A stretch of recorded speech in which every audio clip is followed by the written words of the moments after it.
There's a signal already calling your name, not from the future, but from a frequency that exists parallel to this one, vibrating just outside your current awareness.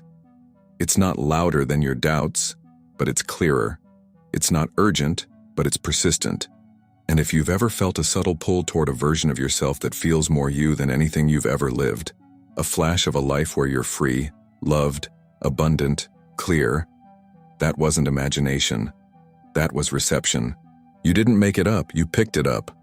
Because the truth is, the reality you want already exists. You just haven't tuned into it yet. Most people think they have to create their dream life, as if it doesn't exist until they build it from scratch. They hustle, push, affirm, and visualize, all from the belief that they're trying to move from here to there. But what if that's the illusion that's kept you stuck? What if there is no there, only layers of here you haven't tuned into? Imagine your life as a giant radio, and every possible version of your existence, your highest, your lowest, and every shade in between, is already broadcasting on a different station. You're not creating the signal, you're the antenna, and what you receive depends on your frequency. Let's take this further. Right now, somewhere in the quantum field, there's a version of you who already has the clarity, peace, and power you've been searching for. They are not a fantasy. They are a vibrational reality, encoded in the fabric of the multiverse.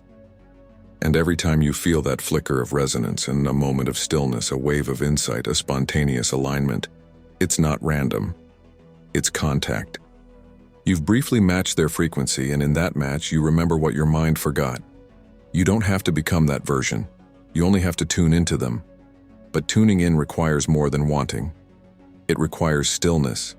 It requires a willingness to stop reacting to what already is, the noise, the fear, the limitation, and start attuning to what could be.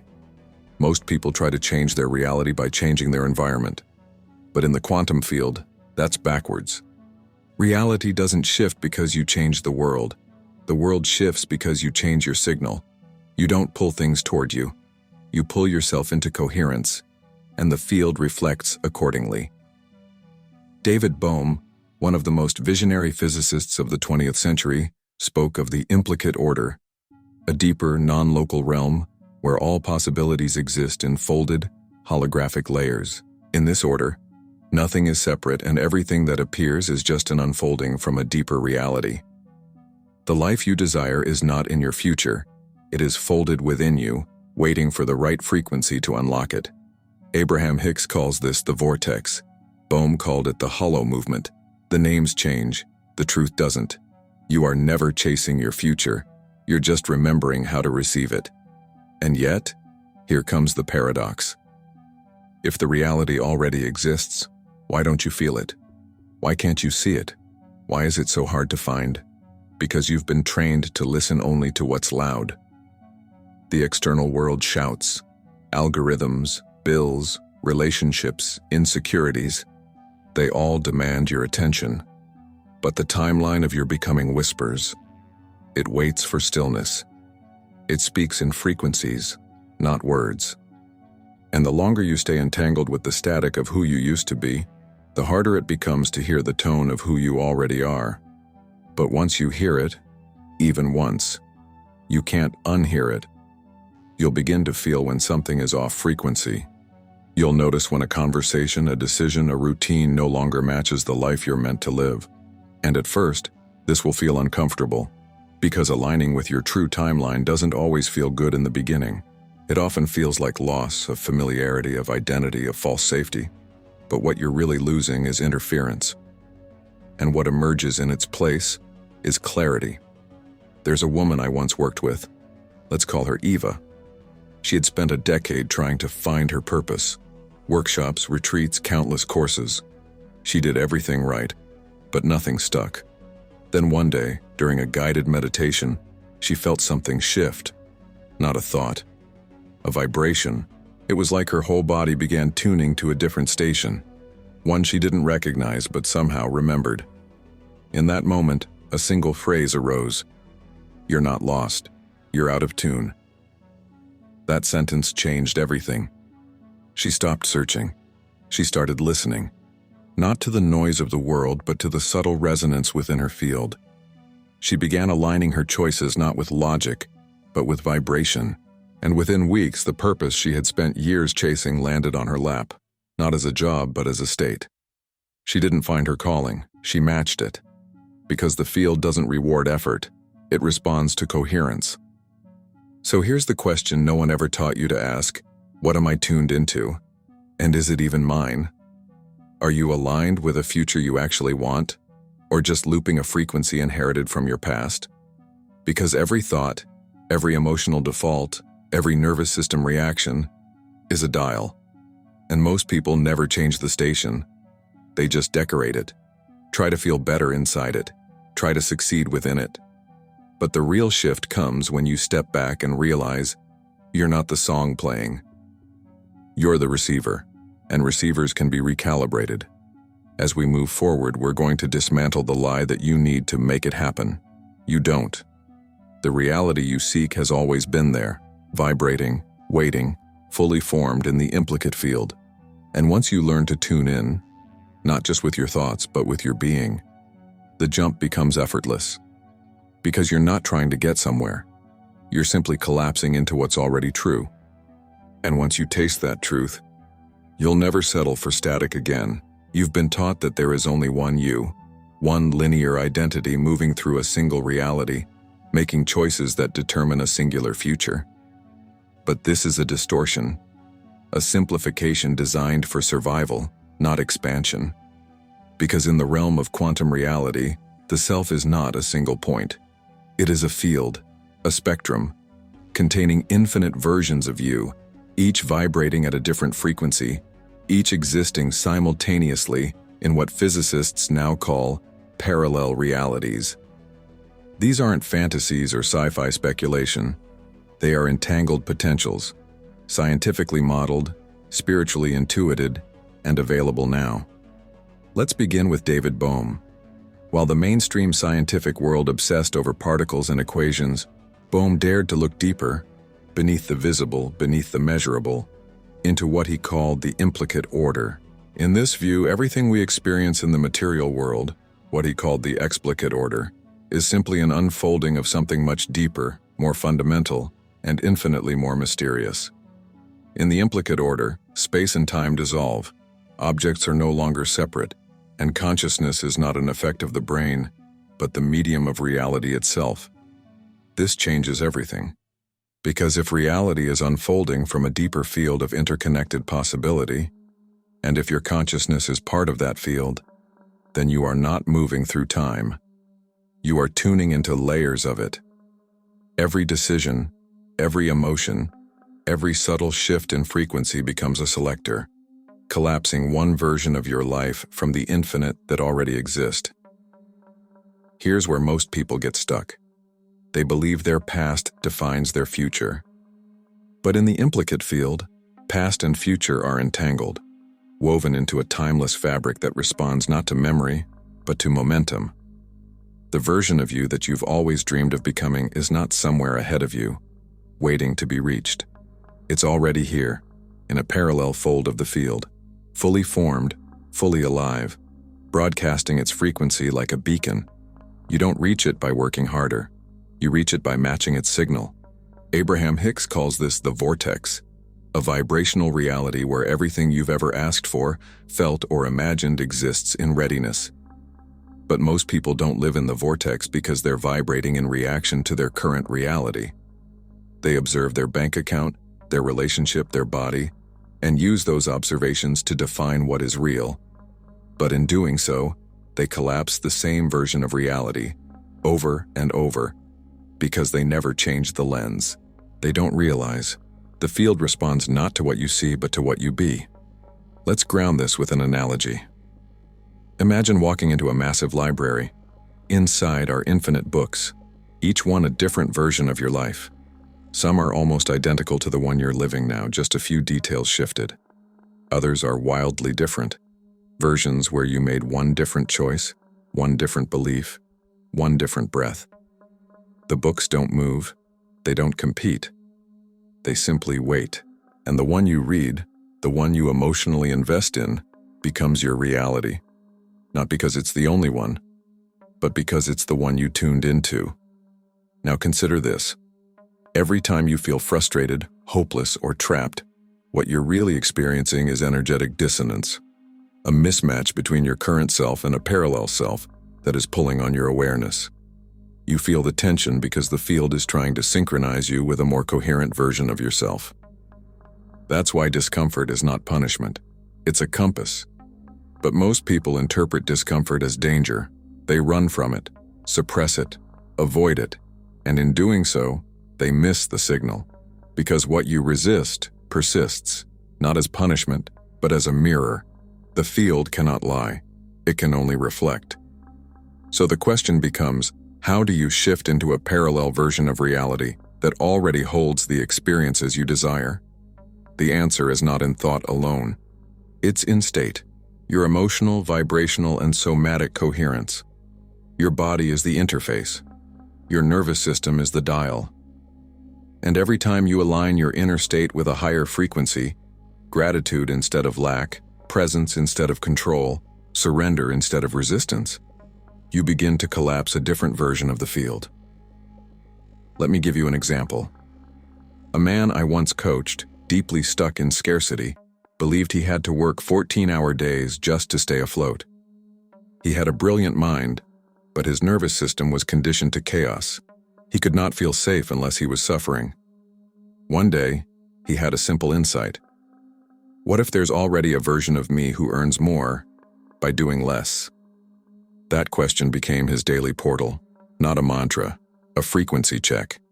He began walking differently, breathing differently, organizing his day as if he were that version. Within months, his business restructured itself, not because he forced change, but because he finally matched the version of himself that already lived the shift. You don't need to imagine a fantasy life. You need to remember what already exists within the implicate field. You don't need to script your future. You need to receive it, through resonance, not resistance. But here's the nuance. Your logical mind will resist this. It will say, but I don't see it yet. But I still feel fear. But my environment hasn't changed. And that's because the mind is addicted to evidence. It doesn't understand that evidence is the echo, not the cause. In quantum terms, reality is retrocausal. It updates based on observation, not chronology. Which means, what you feel now, with coherence, becomes the architecture of what you see next. Not the other way around. This is not blind faith. This is field mechanics. The wave collapses into particle. The infinite collapses into form, and you, the observer, are the one collapsing it. So here is your truth, perhaps for the first time. You don't have to create your dream life. You simply have to stop collapsing the one that doesn't match who you really are. And the way to do that is not to fight the current version, but to stop tuning into it as truth. The field doesn't need fixing. It needs fidelity. And the more loyal you become to the frequency of your chosen self, not in theory but in practice, breath by breath, the more the field will begin to rearrange itself in ways that defy logic but honor vibration. Because the versions of you that hold peace, love, and purpose have never been far away. They've only been out of tune. Every day without realizing it, you're tuning into a version of reality that already exists, not because you want it, but because you're observing it. Your attention is not passive. It's a creative act, a quantum command. In the field, what you look at doesn't just get your energy. It becomes your world. And this is where most people get caught in the trap of stagnation. They keep observing the same patterns, same emotions, same identity, and wondering why nothing changes. But the field isn't repeating them. You are. Let's go back to the foundations. In quantum mechanics, particles do not exist in one place until they are observed. They remain in a state of potential, a wave function holding all possibilities at once. It is only when an observer interacts, when consciousness enters the equation, that the wave collapses into a specific outcome. This is not just a strange property of subatomic particles. It is a mirror of your life. Every choice, every reaction, every expectation collapses a timeline. Not in the future, in the now. So what is a timeline really? It's not a sequence of events. It's a vibrational stream, a frequency track composed of coherent emotion, identity, and attention. When you operate from guilt, fear, or lack, you collapse a version of reality where those emotions are reflected, not as punishment, but as mirrored resonance. The field isn't personal, it's precise. It responds to signal, not stories. And the story you tell yourself is irrelevant if your frequency tells a different tale. Now here's the part most never see. You cannot jump to a new timeline by thinking your way there. You jump by observing from a new identity. And observation doesn't mean watching with your eyes. It means embodying a lens, a felt perspective that transforms how you relate to what you see. If you continue to observe your life as the person who is behind, broken, waiting, not enough, then no matter how much you want change, you will keep collapsing the same probable path. The observer is the signal, and the signal determines the outcome. Imagine standing in front of an infinite number of doors. Each one leads to a different version of your life. Not metaphorically, literally. The quantum field is infinite, and every possibility you can imagine already exists as a vibrational pattern. You don't open these doors with effort. You open them with observation. The moment you see yourself differently, truly, energetically, somatically, you collapse into a new path. The door doesn't swing open. You disappear from one room and appear in another. But that shift requires a break in your default observation pattern. Here's how most people observe their reality: through survival. They wake up and immediately scan for problems. Bills, to-do lists, relationships, past regrets. Their emotional body is trained to anticipate danger. So even when nothing is wrong, they are observing life as if it's something to fix. This creates internal incoherence, and the heart says, "I want peace." But the field receives the frequency of panic. And so, the mirror reflects more things to worry about. Not because the world is broken, because the observer is divided. So what does it mean to observe from coherence? It means you wake up and feel first. You tune your heart before you touch your phone. You enter your day as the version of you who already lives in clarity, not because you're pretending, but because you've remembered that version is real. That version already exists. And your job is not to build her. It's to become still enough to see through her eyes. To let her become the one who looks, chooses, and breathes through you. And when you do this, even for 5 seconds, you begin to collapse new outcomes. Conversations shift. Opportunities appear. Synchronicities increase. The path doesn't change because you pushed harder.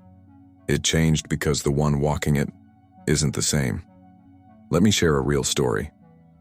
A client of mine, we'll call him Julian, had struggled for years to leave a toxic job. Every time he tried to quit, something would pull him back. Fear, family pressure, the illusion of stability. He kept observing his life from the identity of the trapped provider. But one day during a breathwork session, he had a shift. He saw a version of himself who was already free, who had made the leap, who was doing work he loved, who woke up with peace instead of pressure. It wasn't a fantasy, it was familiar. And in that moment, he chose to observe from that version. He didn't quit the next day. He didn't suddenly win the lottery. But something shifted. The fear lost its grip. The clarity stayed. And within 2 months, he had built the bridge. Not by forcing an escape, but by observing his life through the lens of freedom. His actions changed because his observation changed. His vibration led, reality followed. So what does this mean for you? It means the next version of your life isn't hidden. It's simply not being observed. And the observer, the real one, is not your thoughts. It's your felt sense of identity. When you shift the observer, you shift the signal. And when you shift the signal, the field collapses accordingly. But here's the subtle truth. You must become loyal to the new observation. Most people shift for a moment, then snap back. They touch the frequency of abundance, then go back to observing lack. They glimpse their power, then retreat into old reactions. The field doesn't punish this, but it does reset. Because the field is loyal to coherence, not intention. And intention without embodiment is noise. So here's your practice. Start observing your day from the identity of the version of you who already lives the reality you desire. Before reacting, ask, what would they notice here? How would they interpret this moment? What would they choose? Not as performance, but as perception. You don't need to change your entire life overnight. You just need to change who is watching, because once the observer changes, so does everything they see. And in the next chapter, we won't just talk about timelines, we'll jump.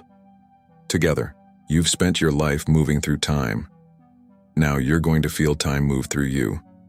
Not conceptually, not symbolically, but somatically, in your body, in your breath, in your electromagnetic field. Because timeline jumping is not a thought exercise.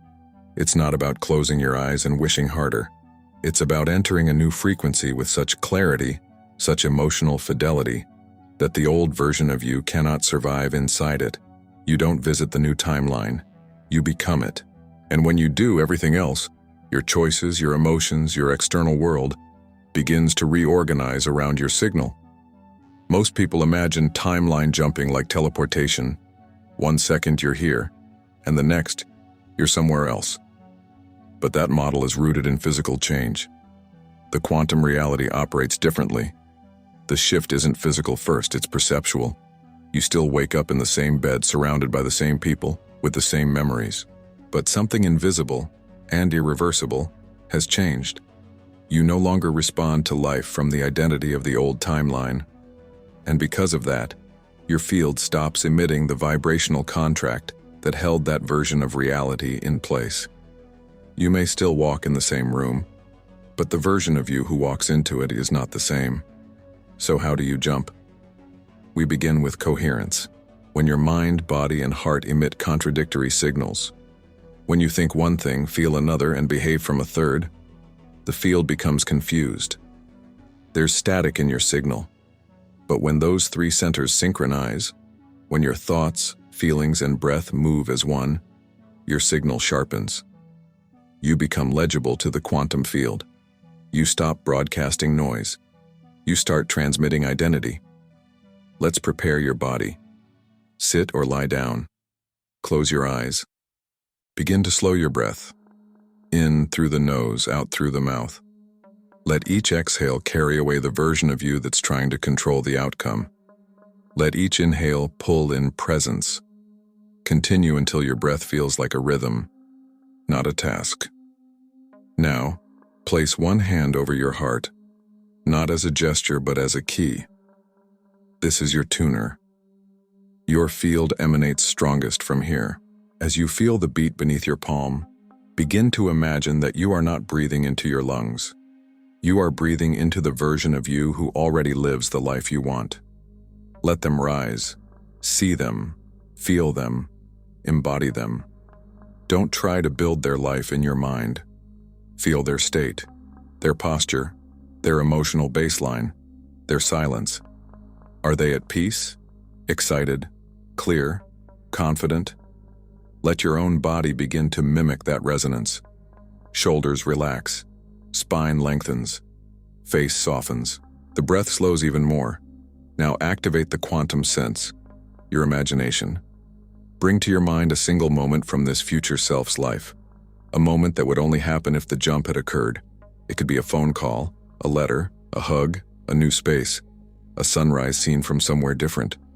Let it unfold naturally. Don't force it. Trust what arises. What do they see? Smell? Hear? What's in their hand? What's in their chest? Now, and this is the key, begin to feel the moment as real. Let your nervous system believe. Let your heart respond. Let your body begin to anchor this as not someday, but now.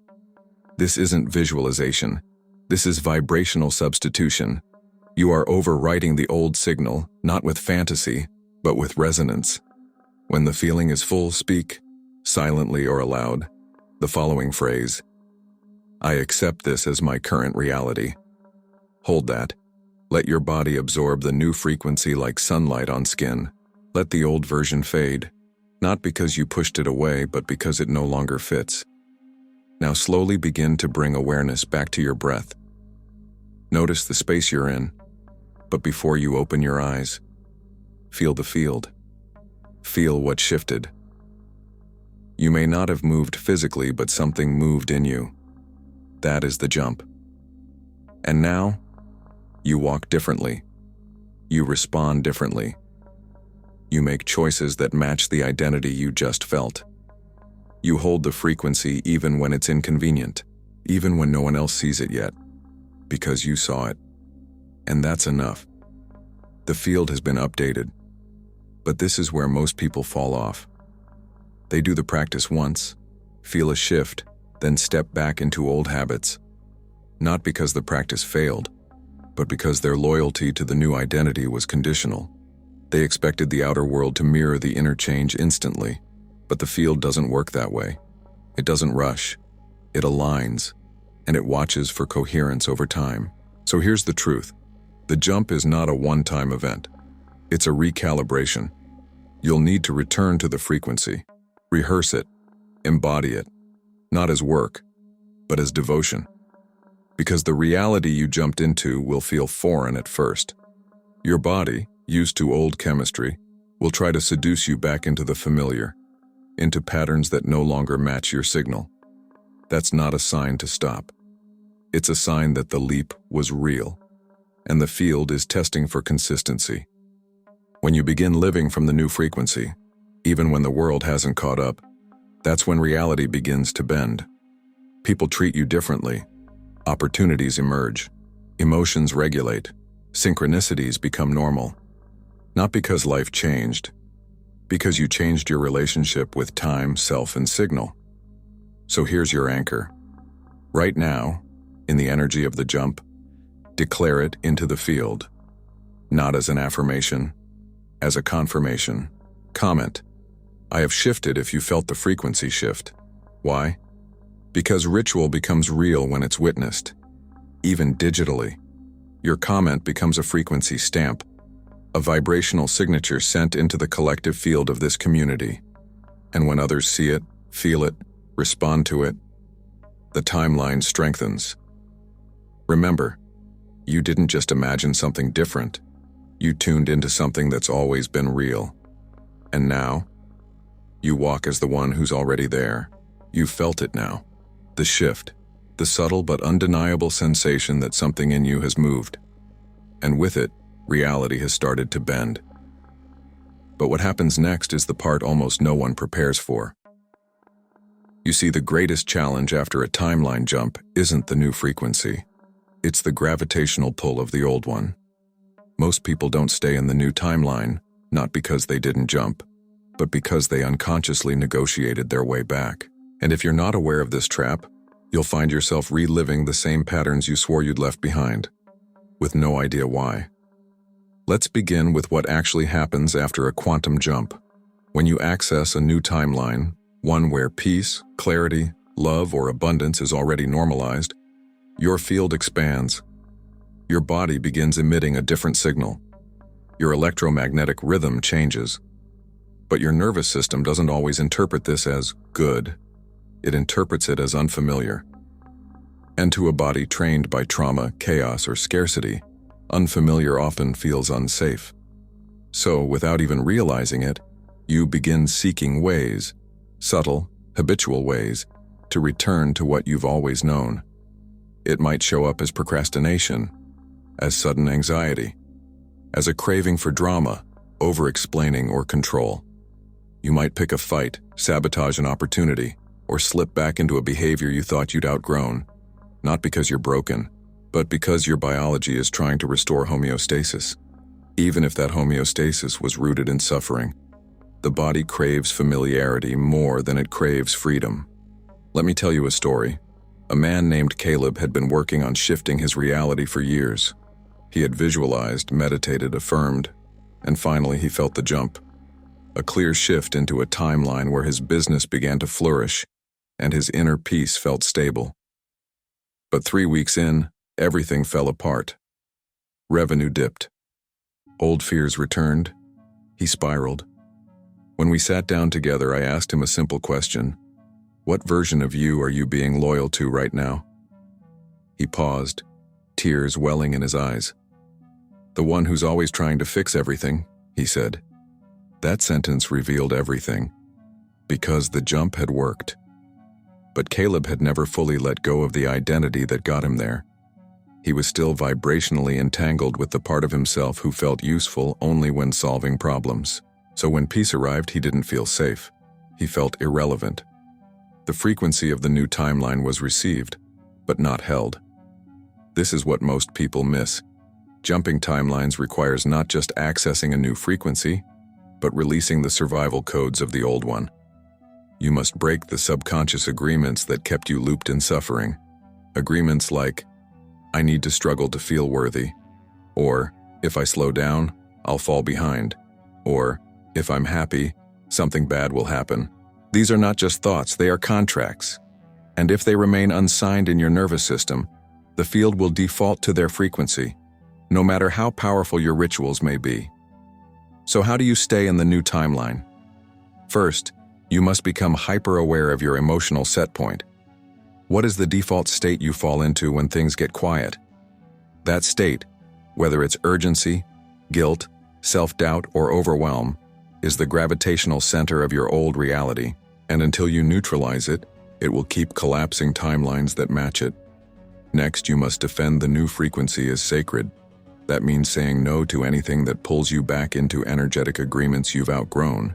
It means walking away from conversations, habits, and environments that try to seduce you back into who you no longer are. Not with resentment, with reverence, because the field is watching, and it will test your signal, not to punish, but to calibrate, to ask, is this the version of you you're really choosing? And when those tests come, they will look familiar. The same kind of email, the same kind of delay, the same kind of triggering conversation. But you will feel different. You will respond instead of react. And that moment of conscious choice? That's how the new timeline stabilizes. But let's go deeper. You must learn to be comfortable with the void. Between the timeline you left and the one that fully manifests, there is a space, a vibrational buffer, a transition zone. It's where the old life no longer fits, but the new life hasn't fully landed. Most people mistake this void for failure. They think, nothing's happening. But in truth, everything is happening. Invisibly, silently, beneath the surface. This is where faith becomes frequency. Not religious faith. Quantum faith. A knowing that the field is reorganizing around your new coherence, even when the evidence hasn't arrived. You don't wait in the void. You become in the void. You rehearse the identity. You embody the observer. You stabilize the signal. Not because it guarantees results, but because that's who you are now. Remember, the jump doesn't give you the new life. It gives you access to the version of you who already lives it. And staying there requires embodiment. Not performance. Not perfection. Just vibrational integrity. You are no longer reacting from the past. You are responding from the field, and that response shapes reality. Here's the final key. You cannot do this alone. You must entangle with others who vibrate at the level of your chosen self. Community is not just emotional support, it's quantum reinforcement. When you speak your new identity into a shared field, the signal becomes harder to override. You're no longer just collapsing reality for yourself. You're co-generating a timeline that includes others. And that collective resonance, it amplifies everything. So take this as your confirmation. If you've felt the jump, if you've sensed the shift, but the old you keeps knocking, you're not regressing. You're recalibrating. The system is simply asking, are you loyal to the old version because it's familiar? Or are you ready to stay loyal to the frequency of the unknown because it's true? Hold the line. Stay in coherence. Let the discomfort dissolve into clarity. Let the old self grieve, bless it, and walk on. Because the next chapter isn't just about staying in the new timeline. It's about becoming the one who chooses timelines at will. And that begins when you remember what you truly are. You've jumped. You've felt the shift. You've touched the timeline where everything you desire is not only possible, it's present. And now comes the highest realization of all. You are not just someone tuning into realities. You are the tuner itself, the mechanism, the antenna, the signal, the source. When you stop seeing reality as something outside of you, something to reach for, attract, fix, or decode, and start experiencing it as something you are constantly generating, you step beyond the role of the seeker. You become the field. This is the end of the illusion of separation. For most of your life, you've related to reality like a mirror. You've looked at it for validation. You've asked it to show you proof of your power, your worth, your alignment. And it has, but only as a delayed reflection. That approach made you a reactor. But what if you flipped it? What if, instead of looking to the mirror, you became the source of what's reflected? The moment you do this, truly, vibrationally, beyond intellectual understanding, the mirror stops being a prison. It becomes a canvas. You begin broadcasting reality instead of chasing it. This isn't metaphor. This is physics. Every thought you think, every emotion you feel, every intention you hold generates an electromagnetic signal. Your heart, in particular, emits a field measurable up to several feet beyond your body. A field that is not only detectable, but interactive. It communicates with the world around you. It synchronizes with others. It informs the quantum possibilities that will be rendered into form. And when your heart and mind are coherent, when they vibrate in harmony, when they're no longer at war, you stop living from fragmentation. You begin living from signal integrity. And the field doesn't respond to effort. It responds to integrity. So how do you live as the tuner? First, you stop waiting for evidence. You become the cause. You feel before it arrives. You act before it's confirmed. You trust your signal before the world reflects it back. That's not naivety. That's field mastery. Second, you curate your emotional baseline. You no longer allow your mood to be dictated by the external world. You choose frequency as a lifestyle, not a mood swing. This isn't emotional bypassing. It's energetic leadership. You don't suppress emotion, you alchemize it. Third, you stabilize the state. You design rituals not for performance, but for remembrance. Breathwork, visualization, movement, silence. These become your tuning forks, recalibrating your field back to coherence when life gets noisy. Because coherence is not a peak state, it's a practiced one. And finally, you stop asking, what should I do? You begin asking, what frequency am I choosing to live from, and what version of reality is already available there? Because when you live from frequency first, action becomes intuitive. You're no longer driven by urgency, but guided by resonance. You don't chase opportunities. You attract instructions. The next steps show up inside the state, not before it.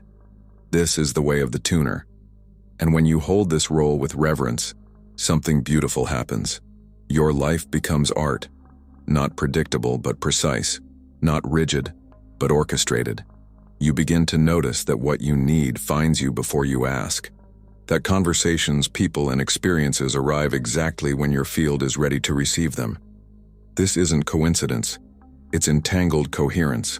You're not manifesting, you're mirroring. And the field is loyal, not to what you want, but to what you are. So now the invitation becomes simple. Stay there. Live there. Let the future be drawn through you, not chased by you. Let your body become the tuning instrument that shapes time into truth. Let your words carry signal. Let your stillness speak. Let your life vibrate as an instruction to the quantum field. This is who I am now. Respond accordingly. And if you're ready to deepen this embodiment, to take these truths from insight into integration, there's a next step waiting for you. We created a resource for this exact moment, a guide to help you not just jump timelines, but stabilize them. To not just understand coherence intellectually, but to live it in your nervous system, your choices, your breath, your field. It's called Awaken Your Quantum Power, and it's more than an ebook. It's a living framework designed to help you remember your role as a tuner, collapse timelines with clarity, and walk every day as the field. If today's transmission resonated, if you felt something shift, this guide is your next frequency match. You'll find the link in the pinned comment below. Explore it when your field feels called. No pressure, no urgency, just alignment. Because this path is no longer about becoming. It's about being, as signal, as source, as field. The old question was, what reality will I attract? The new question is, what signal am I now broadcasting with every breath I take? And the answer is already shaping your life. You are the tuner. You are the mirror. You are the field. Now live like it.